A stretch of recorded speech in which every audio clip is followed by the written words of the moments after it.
Bonjour et bienvenue chez DigiSchool. Je suis Vanessa Brossard, votre professeure d'histoire-géographie et aujourd'hui nous allons travailler un chapitre de seconde en géographie sur l'eau en tant que ressource essentielle et on va voir son inégale répartition dans le monde.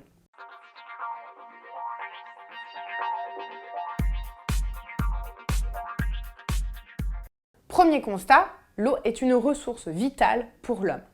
D'une part, elle est nécessaire au fonctionnement biologique de l'homme. Environ 70% du corps est fait d'eau. D'autre part, elle est également indispensable pour produire de la nourriture. Il faut en effet arroser les céréales, donner à manger aux bœufs, etc., etc.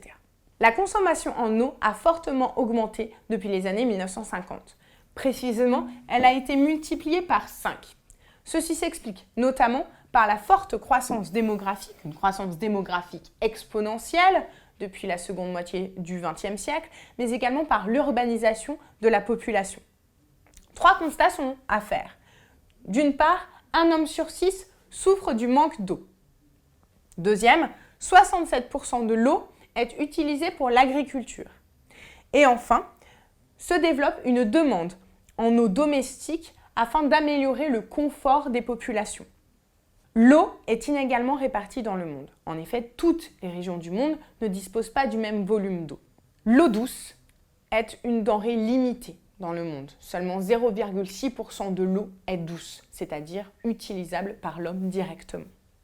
L'eau salée est majoritaire, 97%. C'est celle que l'on trouve majoritairement dans les océans, bien entendu. Il existe également de l'eau glacée, qu'on trouve dans les glaciers, 2% environ de l'eau. L'eau douce est donc une denrée très rare. D'autant plus que les sources d'eau ne sont pas toujours exploitables et ne sont pas toujours renouvelables non plus.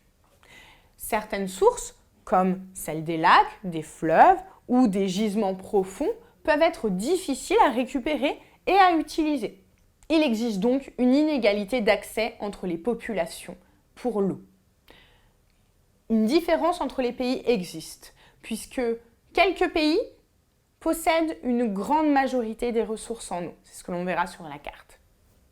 Il existe des pays excédentaires, c'est-à-dire qui possèdent énormément d'eau, et des pays en manque, comme des pays d'Afrique. Cette carte nous montre le taux de population qui a accès à l'eau. Plus on est dans le bleu, plus la population a accès à l'eau. On constate que les pays du Nord, en Amérique du Nord et en Europe, ont un accès très facile à l'eau. Deuxième constat, l'Amérique latine a un accès aussi facile. Ceci s'explique par une abondance relative de l'eau dans ce continent. On peut donc ainsi séparer le monde entre des pays riches, ainsi que l'Amérique latine, qui possèdent un accès facile à l'eau, et des pays au sud, comme des pays d'Afrique ou bien des pays d'Asie, dont le raccordement est plus faible. Si on résume, les pays du Nord ne manquent pas d'eau, puisqu'en général, ils ont une faible croissance démographique, donc peu de demandes en croissance. L'Amérique latine, elle, n'a pas de manque, car elle a de grandes ressources en eau. Il existe cependant une pénurie dans le nord de l'Afrique, dans le Moyen-Orient et dans l'Asie. Ces pénuries s'expliquent d'une part par une forte croissance économique qui nécessite une abondance en eau, notamment pour faire marcher les usines, mais également une forte croissance démographique avec des besoins de plus en plus croissants de la population. Un développement également de l'urbanisation, mais également les changements d'habitudes de vie, avec notamment l'arrivée nouvelle d'un confort en Asie, par exemple. Au sein même des pays, tous les hommes ne possèdent pas un accès égal à l'eau.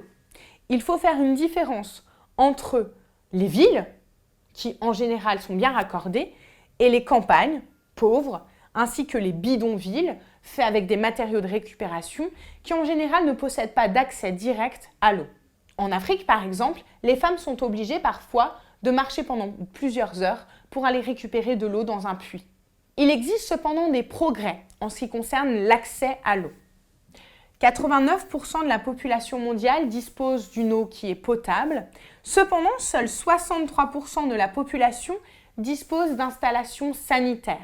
J'espère que cette vidéo vous a plu. Je vous invite à vous abonner à notre chaîne. N'hésitez pas à poser une question dans les commentaires si vous en avez. Et à bientôt chez DigiSchool.